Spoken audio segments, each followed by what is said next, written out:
Srivalli pregnancy పోవడానికి కారణం ప్రేమ అని రామరాజు ముందు ఇరికించిన భాగ్యం నాటకాన్ని బయటపెట్టిన నర్మదా ధీరజ్. అసలు ఇదంతా ఎలా జరిగిందనేది వీడియోని స్కిప్ చేయకుండా చివరి వరకు చూడండి. ఇల్లు ఇల్లాలు పిల్లలు అప్కమింగ్ ఎపిసోడ్స్లో ఏం జరగబోతుందో ముందుగా తెలుసుకోవాలి అనుకుంటే వీడియోని లైక్ చేసి ఛానల్ని సబ్స్క్రైబ్ చేసుకుని పక్కనే ఉన్న బెల్ సింబల్లో ఆల్ పై క్లిక్ చేయండి. భాగ్యం నిజ స్వరూపం రామరాజు ముందు బయట పడాలని మీరు కూడా కోరుకుంటే కామెంట్లో ఎస్ అని టైప్ చేయండి. మొత్తం మీద చూసుకున్నట్లయితే గనక ఇంకా ప్రేమకు ధీరజ్కి మధ్య పెళ్లి ఎలా జరిగిందనేది చెప్పేద్దామనుకున్న విషయానికి వచ్చేస్తుంది ప్రేమ. ఎందుకంటే ధీరజ్ని అవమానించినట్టుగా తన పుట్టింటి వాళ్ళు మాట్లాడడంతో తట్టుకోలేకపోతుంది. ప్రేమ ఎలాంటి పరిస్థితిలో ఉంటే ధీరజ్ తన మెడలో తాళి కట్టి తనను పెళ్లి చేసుకున్నాడో ప్రేమకు తెలుసు కదా. సో అదే విషయాన్ని అందరి ముందు బయట పెడితే ధీరజ్ గొప్పతనం ఏంటో అందరికీ తెలుస్తుందన్న ఉద్దేశంతో బయట పెట్టాలని ఎంతగానో ట్రై చేస్తుంది ప్రేమ. కానీ నర్మద ఆపేస్తుంది. ఆపేయడంతో ఇంకా ఆ విషయం అక్కడితో ఆగిపోయి ధీరజు ఇటు ప్రేమ ఇద్దరు గదిలోకి వెళ్ళిపోతారు. ఏంట్రా ఎందుకు ఆపేసావు నన్ను? నిజాన్ని బయట పెట్టనివ్వాల్సింది కదా. వాళ్ళకి నువ్వేంటో తెలియాలి, నీ గొప్పతనం ఏంటో తెలియాలి. అలాంటి తెలియడం మానేసి నువ్వు నన్ను ఆపి తప్పు చేసావరా, చాలా పెద్ద తప్పు చేసావు అనేసరికి తప్పు చేయకపోతే ఏం చేయమంటావే, నిన్ను ఆపకపోతే నిజం బయట పెట్టేస్తావు. ఇన్ని రోజులు నిన్ను గొప్పగా ఎంతో మంచిదానిలా ఎంతో ఉన్నత భావాలు ఉన్న స్త్రీలా చూస్తున్న వాళ్ళందరూ కూడా నిన్నొక బజారు మనిషిలా చూస్తారు. నువ్వు లేచిపోయి వేరే వాడితో లేచిపోయి నన్ను పెళ్లి చేసుకున్నావని అందరూ నిన్ను లోకు కట్టి మాట్లాడుకుంటూ ఉంటారు. రోడ్డంతా నీ గురించే మాటలు వినిపిస్తూ ఉంటాయి. అప్పుడు నీకు ప్రశాంతంగా ఉంటుందా?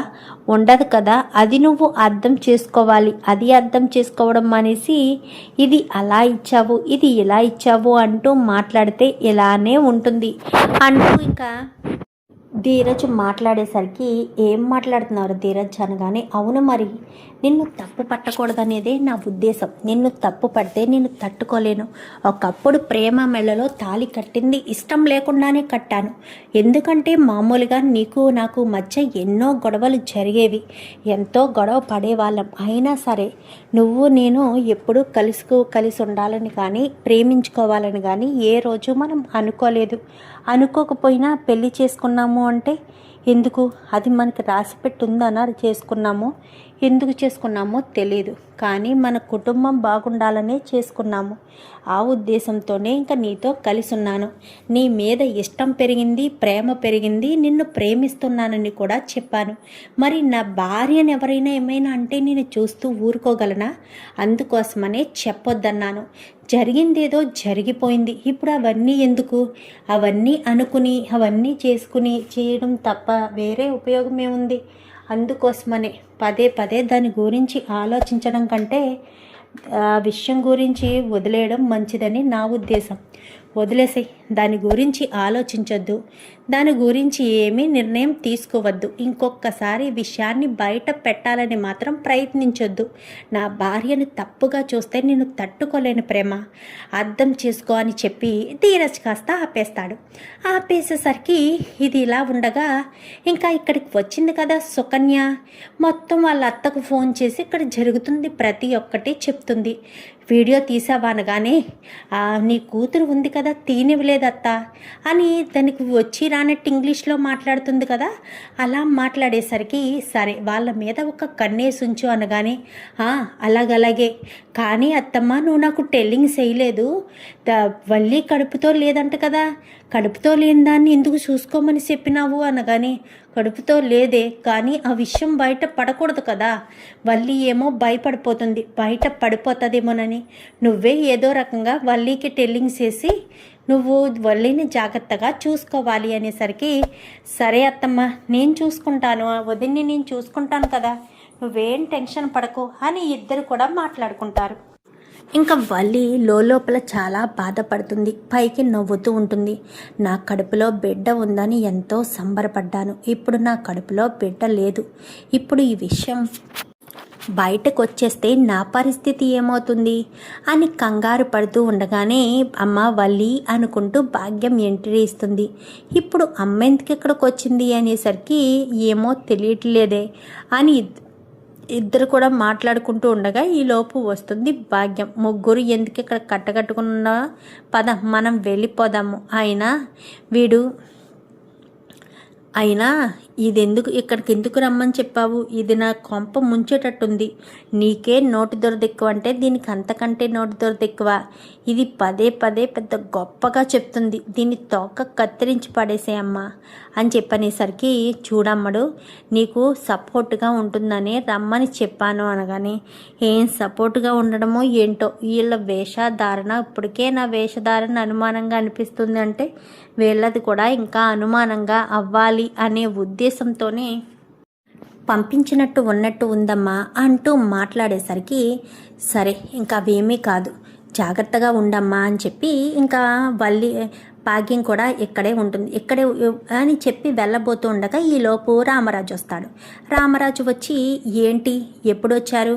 అదేంటి ఎప్పుడొచ్చారు, ఎప్పుడు వెళ్తున్నారు? కూతురు కడుపుతో ఉన్నప్పుడు వచ్చి చూసుకోవాలి కదా అనగానే, మా అన్నయ్య కూతురు ఉంది కదా అన్నయ్య గారు అనేసరికి, తనకేం తెలుసు, తను చిన్నపిల్ల, మీరు పెద్దవారు, పైగా మీకు అనుభవం ఉంటుంది, ఏం కావాలో ఏంటో చూసుకోవాలి కదా అని చెప్పి రామరాజు అనగానే ఇంకా భాగ్యం కూడా అక్కడే ఉండిపోయేసరికి, ఏంటత్తయ్య వచ్చిన వాళ్ళంతా ఇక్కడే ఉండిపోతున్నారు, ఇదేదో అన్నసత్రంలాగా, ముందు ఆవిడొచ్చింది తర్వాత ఈవిడొచ్చి ఇక్కడే ఉండిపోతున్నారేంటి అంటూ మాట్లాడేసరికి, అదే అర్థం కావట్లేదు, చూద్దాం ఎక్కడికి తీసుకొస్తారో, ఏదైనా చెయ్యాలి అప్పుడు చెప్తాను అనేసరికి, మేము ఊరుకోమత్తయ్య, మేము సైలెంట్గా ఉండము, మేము అప్పుడే చెప్తాము అని ఇద్దరు కూడా అంటారు.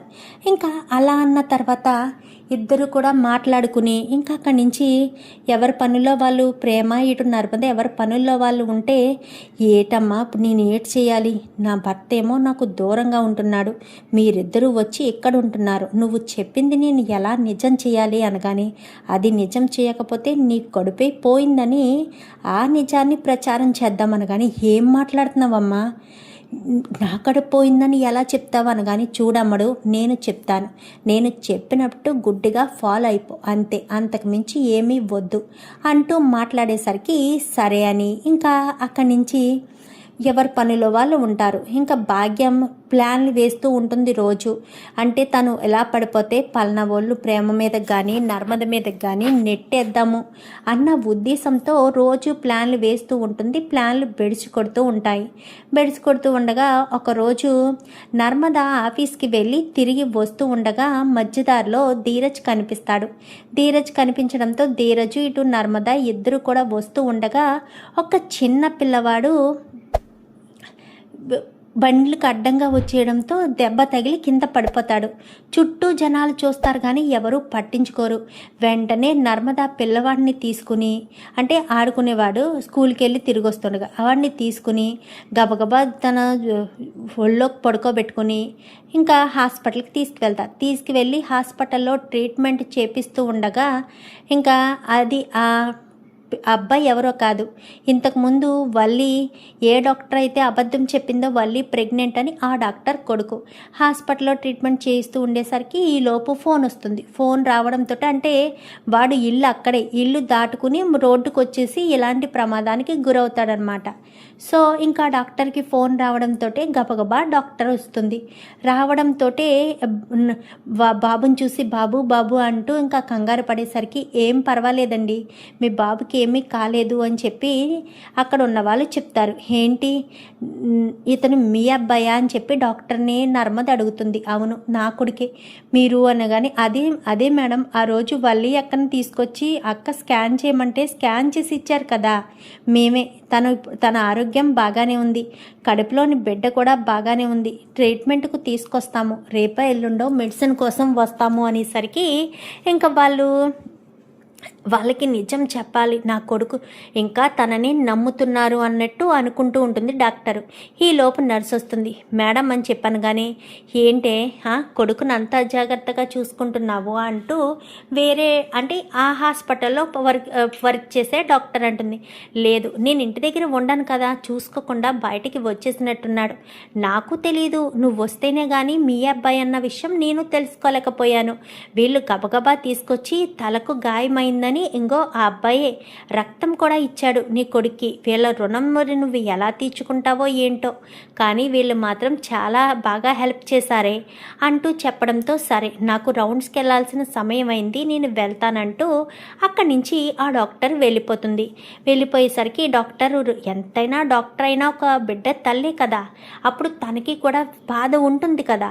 సో ఆ ఉద్దేశంతో ఇంకా రెండు చేతులు జోడించి నమస్కారం చేసేసరికి, అయ్యో డాక్టర్, అదేంటి మీరు ఎంతోమంది ప్రాణాలు పోసుంటారు, మీ బిడ్డను కాపాడాము, రక్తం ఇచ్చాము, అంతే కదా, అంతకుమించి ఏముంది, మీరు దాని గురించి ఏమీ ఆలోచించొద్దు, మీరు ఇవేం పట్టించుకోకుండా బాబుని చూసుకోండి అనేసరికి వెళ్ళబోతుండగా, అమ్మ మీకు ఒక విషయం చెప్పాలి, మీరు ఇంత మంచివాళ్ళు కానీ మిమ్మల్ని మోసం చేయడం నాకు ఇష్టం లేదు, అందుకే మీకు నిజం చెప్పాలి అనుకుంటున్నాను అనగాని, ఏంటి డాక్టర్, దేని గురించి నిజం చెప్పాలనుకుంటున్నారు? ఆ రోజు మీరు ఒక అమ్మాయిని తీసుకొచ్చి తనకి టెస్ట్ చేయమని స్కానింగ్ చేయమని చెప్పారు కదా అనగానే, అవును, తను కడుపులోని బిడ్డ కూడా బాగుందని చెప్పారు కదా అనగానే, అదంతా అబద్ధమమ్మా, అసలు నిజానికి ఆ అమ్మాయి కడుపుతోనే లేదు అనేసరికి ఒక్కసారిగా షాక్ అయిపోతారు నర్మద ఇంకా ధీరజ్ అయితే. ఏంటి, తను కడుపుతో లేదా అనగానే, లేదమ్మా, అసలు తను కడుపుతోనే లేదు, మొదటిసారి తను కళ్ళు తిరిగి పడిపోయినప్పుడు మీరు కడుపుతో ఉందేమో అని అన్నారు, కానీ తను కడుపుతో లేదు, ఏం చేయాలో అర్థం కాలేదు. ఈలోపు వాళ్ళమ్మ వచ్చి నా కాళ్ళు పట్టుకొని బ్రతిమలాడి, దయచేసి నా కూతురు కడుపుతో ఉందని చెప్పండి మేడం అంటూ ఎంతగానో బ్రతిమలాడింది. అయ్యో, నేను చెప్పలేను అని ఎంతలా చెప్తున్నా కానీ తను వినిపించుకోకుండా నా కాళ్ళు పట్టుకుని బ్రతిమలాడడంతో నేను చెప్పాల్సిన పరిస్థితి వచ్చింది. తర్వాత అదే విషయం వల్లీకి కూడా చెప్పాను. వల్లి కూడా సేమ్ బ్రతిమలాడడంతో వాటర్ బాటిల్ ఇచ్చి మళ్ళీ ఇలాంటి పరిస్థితి రావద్దు అని చెప్పి గట్టిగా వార్నింగ్ ఇచ్చి, నువ్వేం చేస్తావో నాకు తెలియదు, ఇక మీద నుంచి ఇక్కడి నుంచి రావద్దు అంటూ అక్కడ ఉన్న ఒక ప్రెగ్నెన్సీ లేడీ రిపోర్ట్స్ ఇచ్చేసి పంపించేశాను అనేసరికి, అంటే నిజంగా ఆ రిపోర్ట్స్లో ఉన్నది వల్లి యొక్క కడుపులోని శిశువు కాదా మేడం అనగానే, కాదమ్మా, వేరే పేషెంట్ రిపోర్ట్స్ అవి, తను కడుపుతో లేదు, వాళ్ళమ్మ నాటకం అన్నట్టే తను కూడా కంటిన్యూ చేసింది, అంతే, అంతకు మించి ఏమీ లేదు అంటూ డాక్టర్ చెప్పేసరికి, చాలా థ్యాంక్స్ డాక్టర్ అనగానే, మీరు నా బిడ్డ కోసం మీరు ఇంత హెల్ప్ చేశారు, మీకోసం నేను ఆ మాత్రం హెల్ప్ చేయలేనా అంటూ ఇంక విషయం చెప్పి అక్కడి నుంచి ఇద్దరు కూడా వచ్చేస్తారు. చూసావా ధీరజ్, ఈ భాగ్యం మళ్ళీ అబద్ధాలు చెప్పడం మోసాలు చేయడం మొదలుపెట్టింది. వాళ్ళు అసలు మారరు వదిన, కానీ అన్నయ్య నమ్ముతున్నాడు. వల్లి వదిన కడుపుతో ఉందని ఇంట్లో వాళ్ళంతా సంబరాలు చేసుకున్నారు. ఇప్పుడు వల్లి వదిన కడుపుతో లేదన్న విషయం తెలిస్తే ఏమవుతుందో ఏంటో, అందరూ ఎలా రియాక్ట్ అవుతారో ఏంటో అనుకుంటూ ఇంకా టెన్షన్ పడుతూ ఉంటాడు ధీరజ్. ఇటు నర్మద అయితే ఇంటికి వచ్చేస్తారు. ఈ విషయాన్ని మాత్రం మూడో కంటికి తెలియకూడదు, ప్రేమకు కానీ అత్తయ్య కానీ చెప్పొద్దు అని చెప్తారు. అది చెప్దామని ఇద్దరు కూడా అనుకుంటారు. అలా అనుకున్న తర్వాత అంతా కూడా ఎవరి పనుల్లో వాళ్ళు బిజీగా ఉంటారు. ఇంకా వల్లి అక్క దగ్గరికి వెళ్ళి వల్లి వంక కోపంగా చూస్తుంది, భాగ్యం వంక కోపంగా చూస్తుంది నర్మద.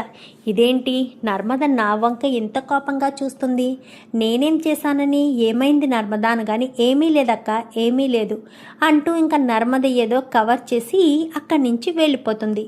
ఇంకా కవర్ చేసి అక్కడి నుంచి వెళ్ళిపోయిన నర్మద ఈలోపు ప్రేమ వస్తుంది. ప్రేమను బెల్ల కొట్టడంతో ప్రేమ వచ్చి, బెల్ల కొట్టింది వల్లి కొట్టదు, ఎందుకంటే వల్లి కడుపుతో లేదు కదా, సో వల్లి కొట్టదు. వాళ్ళ వదినుంది కదా సుకన్య కొట్టి ఇది కావాలి అది కావాలి అనేసరికి అవన్నీ నేను ఎందుకు చేయాలి, మీరు వచ్చారు కదా మీరు చేసుకొని పెట్టుకోండి, నేను చెయ్యను అని చెప్పి ప్రేమ వెళ్ళిపోతుంది.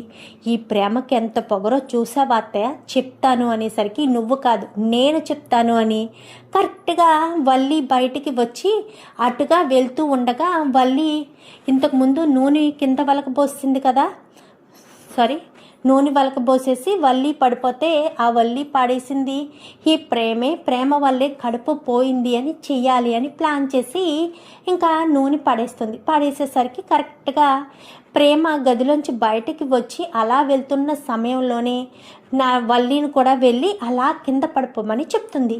చెప్పడంతో వల్లి వెళ్ళి కింద పడిపోతుంది. కింద పడిపోయేసరికి వల్లి పడిపోవడం చూసి అమ్మ వల్లి అంటూ పరుగున వస్తుంది. ఏంటి ప్రేమ వల్లి మీద అంత కక్ష కట్టావు, వల్లి ఏం తప్పు చేసిందని, పాపం నా బిడ్డ ఏదో కావాలని అడిగింది, ఆ మాత్రం దానికే నువ్వు కక్ష కట్టి నా కూతుర్ని కిందకు పడేస్తావా అంటూ ప్రేమను నిందించడం మొదలు పెడతారు. ఏం మాట్లాడుతున్నారు పిన్ని, నేనెందుకు కింద పడేస్తాను, నేనెందుకు కింద పడేయవలసిన అవసరం ఏముంది, వల్లి అక్కను నేను ముట్టుకోలేదు కదా, వల్లి అక్కే పడిపోయింది, నాకేం సంబంధం లేదు అంటూ మాట్లాడడంతో నీకు సంబంధం లేకపోవడం ఏంటమ్మా, మేము చూసాం కదా అని ఈ సుకన్య అలాగే భాగ్యం ఇద్దరు కూడా చెప్తూ ఉంటారు. ఈలోపు రామరాజు రానే వస్తాడు. ఏమైందనగానే చూడండి అన్నయ్య గారు, వల్లి కడుపుతో ఉందని చూసి తట్టుకోలేకపోతుంది ఈ ప్రేమ, అందుకనే వల్లి కడుపులోనే చంపేయాలని మా అమ్మాయి నడిచే దారిలో నూనె పోసి కడుపులోని బిడ్డ ప్రాణాలు తీయడానికి ప్రయత్నించింది అనేసరికి ఒక్కసారిగా ప్రేమ ఇంకా అందరూ షాక్ అయిపోతారు. లేదు మావయ్య, నేనేం చేయలేదు మావయ్య, నేనేం చేయలేదు, వాళ్ళే అబద్ధం చెప్తున్నారు మావయ్య, నేనేం చేయలేదు మావయ్య అని చెప్పనేసరికి నువ్వే చేసావు అంటూ చెప్పడంతో ఇంకా అప్పుడు వస్తాడు ధీరజు. ఇంకా నర్మద కూడా ఇంట్లో ఉండదు, నర్మద కూడా అప్పుడే వస్తుంది. ఏమైంది అనేసరికి చూడక్క, ఆయిల్ పోసి మరి వల్లి యొక్క కడుపులోనే బిడ్డను నేను చంపాలని చూశానంట, వీళ్ళిద్దరూ నా మీద నింద వేస్తున్నారు, నేను అలా అనుకునే మనిషినా అక్క, వల్లి యొక్క కడుపుతో ఉందని సంతోషపడింది నేనే కదా, మరి ఇలా మాట్లాడుతున్నారేంటి, ఒక్క నిమిషం ప్రేమ, ఏంటి పిన్ని ఏమన్నావు, వల్లి యొక్క కడుపుతో ఉందా, ఇప్పుడు వల్లి యొక్క కింద పడిపోతే కడుపులో ఉన్న బిడ్డ చనిపోతుందా, ఓ బాగానే ప్లాన్ చేసావే, కడుపు అని చెప్పినందుకు గాను కడుపులోని బిడ్డను కూడా చంపేయడానికి బాగానే ప్లాన్ చేసావే అంటూ మాట్లాడేసరికి ఏం మాట్లాడుతున్నావు నర్మదా, ఏం మాట్లాడుతున్నావు అనగానే చెల్లు అనిపిస్తుంది భాగ్యానికి. మామయ్య గారు వీళ్ళు చెప్పిందంతా అబద్ధం, వీళ్ళు మాట్లాడిందంతా అబద్ధం అనగానే ఏంటమ్మా నర్మద ఏమంటున్నావు, అవును మామయ్య గారు వీళ్ళు అబద్ధం చెప్తున్నారు, నిజానికి వల్లి యొక్క కడుపుతో ఉందని వీళ్ళు అబద్ధం చెప్పి మనల్ని మోసం చేశారు, వల్లి అక్క అసలు కడుపుతోనే లేదు, మేము ఈ విషయం మాకు 2 రోజుల క్రితమే తెలుసు, మీరంతా బాధపడతారు అన్న ఉద్దేశంతో చెప్పకుండా ఉండిపోయాము, వల్లి అక్కకు అసలు ప్రెగ్నెన్సీ లేదు, వల్లి అక్క కడుపుతో ఉందని భాగ్యమే డాక్టర్ కాళ్ళు పట్టుకుని మరీ బ్రతిమలాడి చెప్పించింది, మొన్ననే తెలిసింది మావయ్య, ఆ విషయం చెప్తే మీరంతా బాధపడతారు అన్న ఒకే ఒక్క కారణం చేత మేము నిజాన్ని చెప్పలేదు, ఇప్పుడు వల్లి అక్కకి కడుపు అంటూ ఇంట్లోకి తీసుకొచ్చారు కదా, ఇప్పుడు ఆ కడుపుని ఎలాగా నిజం చేయడం కుదరదు కాబట్టి కడుపును పోగొట్టేసి ఎవరొకరి మీదకి నెట్టేస్తే వాళ్ళని నిందిస్తారు, వల్లి అక్క మీద సింపతి చూపిస్తారు అన్న ఉద్దేశంతో ఈ రకంగా ప్లాన్ చేసింది మామయ్య గారు అనగాని ఏం మాట్లాడుతున్నావు అమ్మాయి, నేను అబద్ధం చెప్పించడం ఏంటి, డాక్టర్ చేత నేనెందుకు అబద్ధం చెప్పిస్తాను అనగానే అంటే మీరు డాక్టర్ చేత అబద్ధం చెప్పించలేదు, సరే ఏ డాక్టర్ అయితే వల్లి యొక్క కడుపుతో ఉందని చెప్పిందో అదే డాక్టర్ని పిలిపిస్తాం ఇక్కడికని వెంటనే ధీరజ్ని పంపించి డాక్టర్ని తీసుకురమ్మని చెప్తుంది. ధీరజ్ ఆల్రెడీ అప్పటికే కారు కొనేసుకున్నాడు కాబట్టి డాక్టర్ దగ్గరికి వెళ్ళడంతో డాక్టర్ కాస్త వచ్చి ఇంకా భాగ్యాన్ని తిడుతుంది, అసలు నీకు బొద్దుందా, ఆ నిజాన్ని బయటికి చెప్పమని నీ కూతురికి కూడా చెప్పాను కదా, చెప్పకుండా మీ కడుపులో బిడ్డ లేకుండానే పోయిందని వేరే వాళ్ళ మీద నింద వేయడమేటమ్మాయి? అసలు అలా ఎలా చేస్తారు మీరు? ఇలా చేస్తారు అన్న విషయం నాకు తెలిస్తే అసలు తను కడుపుతోందన్న విషయం ఆ రోజే బయట పెట్టకపోదును కదా. కడుపు లేదు, ఏమీ లేదని నిజాన్ని బయట పెట్టేదాన్ని కదా. మీరు అబద్ధం చెప్పారు. మీరు ఈ రకంగా మోసం చేస్తారని కలలో కూడా అనుకోలేదు. మీరు ఈ రకంగా ఉంటారని నేను అస్సలు అనుకోలేదు అంటూ మాట్లాడేసరికి ఇంకా డాక్టర్ చెప్పడంతో ఒక్కసారిగా ఇంకా చెంప చెల్లుమనిపిస్తుంది. అసలు ఇదంతా ఎక్కడ మొదలైందో తెలుసా మామయ్య గారు? వల్లి అక్క తప్పు చేసింది. ఆ తప్పులన్నీ బావగారుకు తెలిసిపోవడంతో బావగారు వల్లి అక్కని తీసుకెళ్ళి పుట్టింట్లో వదిలిపెట్టేశారు. అక్కడి నుంచి ఇక్కడికి పంపించడం కోసం బావగారికి యాక్సిడెంట్ ప్లాన్ చేశారు. బావగారికి యాక్సిడెంట్ ప్లాన్ చేసి డమ్మీ యాక్సిడెంట్గా దాన్ని చిత్రీకరించి ఏదో రకంగా వల్లి అక్కని ఇక్కడికి పంపించాలని చూశారు. ఆ యాక్సిడెంట్ చేయించింది భాగ్యం వాళ్ళన్న విషయం మేము తెలుసుకుని భాగ్యాన్ని నిలదీయడానికి వెళ్ళినప్పుడే వల్లి అక్క కళ్ళు తిరిగి పడిపోయింది. ఇదే చిట్ట చిర్వ అవకాశం. ఈ విషయం మీ దాకా వస్తే ఇంకా వల్లి అక్కని జన్మలో ఈ ఇంటి గడప కూడా తొక్కనివ్వరు అన్న ఒకే ఒక్క కారణంతో కావాలనే భాగ్యం కడుపుతో నా కూతురు ఉంది అని అబద్ధం చెప్పించింది మామయ్య అంటూ అసలు విషయాన్ని మొత్తం బయట పెట్టేసరికి ఒక్కసారిగా రామరాజు షాక్ అవుతాడు. ఏంటి నర్మద, ఏంటి నువ్వు అనేది అనగాని, అవునన్న, వదిన చెప్పిందంతా నిజమే, ఇవే జరిగింది. ఇవన్నీ కూడా భాగ్యం వల్లి వదిన చేశారు. చందు అన్నయ్య ప్రాణాలు తీయడానికి కూడా వెనుకడలేదు. వల్లి వదిన్ని కాపరానికి పంపించడానికి ఇంత దారుణంగా వీళ్ళు ప్రవర్తిస్తున్నారు. వీళ్ళని ఎలా క్షమించాలి నాన్న? ఎలా క్షమించి ఇంట్లో ఉండనివ్వాలి? ఇప్పటికి కూడా వల్లి వదిన కడుపుతో ఉందని అబద్ధం చెప్పి మన కుటుంబం మొత్తం ఎమోషనల్గా ఎంత కనెక్ట్ అయ్యామో. తను కడుపుతో ఉంది, తొందరలోనే పసిబిడ్డ ఇంట్లో అడగపెట్టబోతుంది అని ఎంతో సంబరపడ్డాము. కానీ ఇప్పుడు చూడు ఎలా జరిగిందో అంటూ మాట్లాడేసరికి ఇంకా రామరాజు చాలా కోపం వచ్చేస్తుంది రామరాజుకి. ఎందుకంటే కడుపుతో ఉందనగానే అందరినీ పిలిచి ఫంక్షన్ చేసి తనను ఆశీర్వదించాలి అని ఎందుకు అనుకుంటాడు రామరాజు? తొందరలోని ఇంటికి పాపో బాబో వస్తారనే కదా, ఆ సంతోషంతోనే కదా. మరి ఇలా చేసేసరికి తట్టుకోలేకపోతాడు. తను ఎంతగా నమ్మాడు? ఇద్దరి కోడల్ని నమ్మినా నమ్మకపోయినా వల్లిని నమ్మాడు. మరి అలాంటి వల్లియే ఇన్ని కుట్రలు చేసిందని, ఇన్ని దారుణాలు చేసిందని తెలిసేసరికి తట్టుకోలేకపోతాడు. అంతేకాదు నాన్న, నా జీవితాన్ని ఈ రకంగా చేసింది కూడా వల్లి వదినే. నాకు విశ్వకు మధ్య ప్రేమాయణం నడిపించి వాళ్ళ నాన్నను విశ్వ దాచిపెట్టాడని ముందు రోజు రాత్రి నన్ను తీసుకెళ్ళి వదినకు విశ్వకు నన్ను అప్పగించింది వల్లి వదిన, ఈ వీళ్ళమ్మాయి. ఇద్దరూ కలిసి ఇదంతా చేశారు. ఈ రోజుకి కూడా ప్రేమ వదిన మీదే నింద వేస్తున్నారు. వాళ్ళే తప్పులు చేశారు అన్న విషయం మాకు తెలిసినా కానీ ఇంకా వల్లి ప్రేమ వదిన్నే తప్పు పడుతున్నారు. మీ ముందు ప్రేమ వదిన్ని తప్పుడు మనిషిగా చెయ్యాలి అన్న ఉద్దేశంతో వీళ్ళు ఇంతలా చేస్తున్నారు. అసలు వీళ్ళని క్షమించకూడదు నాన్న. చందు అన్నయ్య జీవితం నాశనం అయిపోతుందని నేను ఈ విషయం ఇప్పటి వరకు చెప్పలేదు. ఈ విషయం మీకు తప్ప ఇంట్లో వాళ్ళందరికీ కూడా తెలుసు. ప్రేమ వదిన తప్పు చేయలేదని, వల్లి వదినే తప్పు చేసిందని ఇంట్లో వాళ్ళందరికీ కూడా తెలుసు అంటూ మాట్లాడేసరికి ఇంకా ఏం మాట్లాడాలో అర్థం కాదు రామరాజు. కోపం కట్టలు దించుకుని వస్తూ ఉంటుంది. అది కాదు మామయ్య గారండి, అది కాదు మామయ్య గారండి అంటూ నచ్చ చెప్పే ప్రయత్నం చేస్తున్నా ఇంకా నువ్వు ఏం చెప్పినా నేను వినదలుచుకోలేదు వల్లి. దయచేసి నా ఇంట్లోంచి బయటికి వెళ్ళిపో. నా కొడుకు జీవితంలోంచి శాశ్వతంగా వెళ్ళిపో.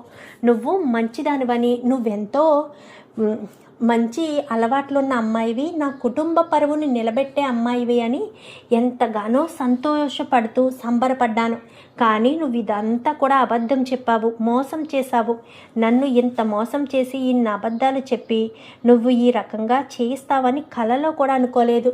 నా కుటుంబాన్ని నమ్మించి మోసం చేసి, నన్ను నమ్మించి మోసం చేసి ఈ రకంగా చేస్తావని నేను అస్సలు నమ్మలేదు అంటూ ఇంకా రామరాజు రామరాజు మాట్లాడేసరికి అది కాదు మామయ్య గారు, ప్లీజ్ మామయ్య గారు, ఒక్క అవకాశం మామయ్య గారు అంటూ ఇంకా వల్లి ఎంతగానో అడుగుతుంది. ఎంత అడిగినా కానీ నువ్వు ఇంట్లో ఉండడానికి వీల్లేదు, నా కొడుకును బాధ పెట్టావు, నా కొడుకు బాధపడుతూ ఉండడం నేను చూడలేదు, నేను ఇన్ని రోజులు నువ్వెంతో మంచిదానివని నమ్మాను, కానీ నువ్వు ఇంత ముంచేదానివని, నన్ను ఇంత దారుణంగా అవమానించేదానివని తెలుసుకోలేకపోయాను.